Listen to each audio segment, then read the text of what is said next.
Congress, Samajwadi party और इंडी गठबंधन के उन महिला विरोधी आचरण के खिलाफ विशेष निंदा प्रस्ताव पारित करने के उद्देश्य से आज बुलाया गया है। ये देख करके हमें आश्चर्य होता है कि गिरगिट की तरह कैसे रंग बदला जाता है। समाजवादी पार्टी का यह आचरण आज यहां देखने को मिल रहा है।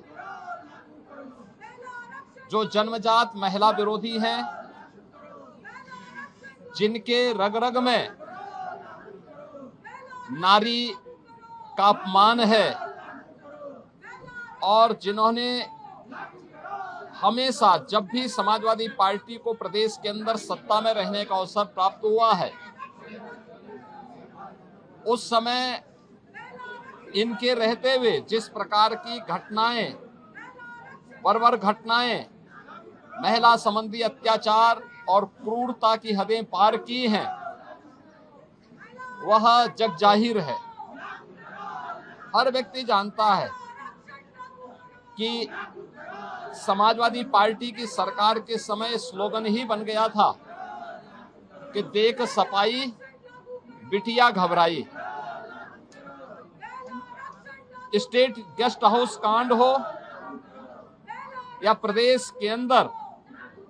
अलग अलग समय में इनके नेताओं,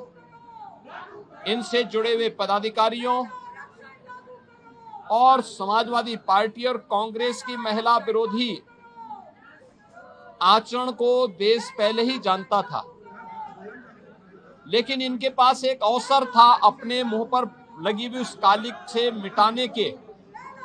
कि नारी शक्ति बंधन अधिनियम के प्रस्तावित संशोधन में ये लोग सहयोग करते, लेकिन इन्होंने वह अवसर भी चूका है और अपनी महिला विरोधी छवि के लिए कुख्यात हो चुकी कांग्रेस, समाजवादी पार्टी और इंडी गठबंधन लगातार इस मुहिम में लगी हैं कि किसी भी स्थिति में यह संशोधन और यह अधिनियम लागू न होने पाए। इसके लिए इन्होंने वे सारे प्रयास किए जिन कारणों से प्रदेश के अंदर या देश के अंदर अव्यवस्था की स्थिति पैदा हो। आज उसी पे चर्चा करने के लिए उत्तर प्रदेश विधानमंडल का यह सदन प्रारंभ किया जा रहा है। इसमें उन सभी मुद्दों पे हम चर्चा करेंगे। एक तरफ प्रधानमंत्री मोदी जी के प्रति आभार व्यक्त करते हुए उनके नेतृत्व में नारी गरिमा की रक्षा के लिए, नारी गरिमा को सम्मानजनक स्थान दिलाने के लिए,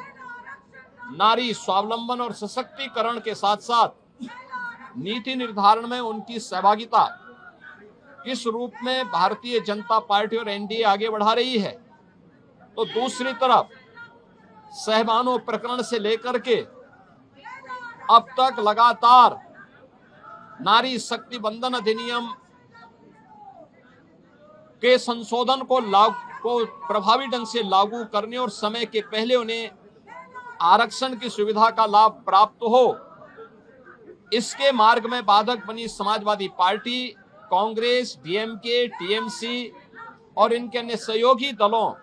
को एक्सपोज करने की दृष्टि से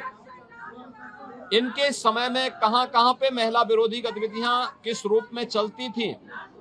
कैसे आधी आबादी के हक पर ये लोग डकैती डालते थे, इन सब मुद्दों पर भी आज व्यापक चर्चा होगी। मैं अपील करूंगा विधानमंडल दल के सभी माननीय सदस्यों से कि वे इस चर्चा में भाग लें और अगर समाजवादी पार्टी और कांग्रेस में नैतिक साहस है तो वे चर्चा में भी भाग लें। चर्चा में भाग लेने के साथ साथ इस बात का स्पष्टीकरण दें कि उन्होंने संशोधन विधेयक का समर्थन क्यों किया, उसके विरोध के पीछे का उद्देश्य, जो नारी शक्ति बंधन अधिनियम संशोधन विधेयक का विरोध करने के पीछे की उनकी मंशा क्या थी, इसके बारे में स्थिति को स्पष्ट करें,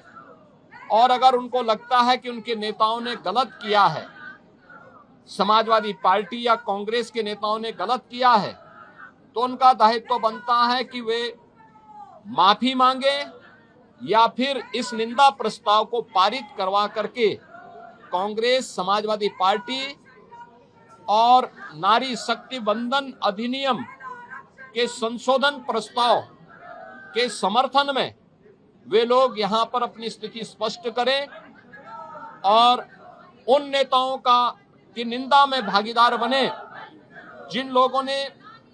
इस महत्वपूर्ण संशोधन के माध्यम से आधी आबादी को 2029 में प्रस्तावित किए गए संसद और विधानसभाओं में आरक्षण का लाभ प्राप्त हो और उनका राजनीतिक सशक्तिकरण की दिशा के लिए उठाए जाने वाले कदमों से वंचित किया है, उसके लिए दल माफी मांगे। और इसी दिशा से आज के इस विधानमंडल दल की कार्रवाई आगे बढ़ रही है और उसी के लिए विधानमंडल दल के कार्यक्रम में भाग लेने के लिए, एक दिवसीय विशेष सत्र में भाग लेने के लिए आने वाले सभी सदस्यों का मैं हृदय से स्वागत करता हूं। धन्यवाद।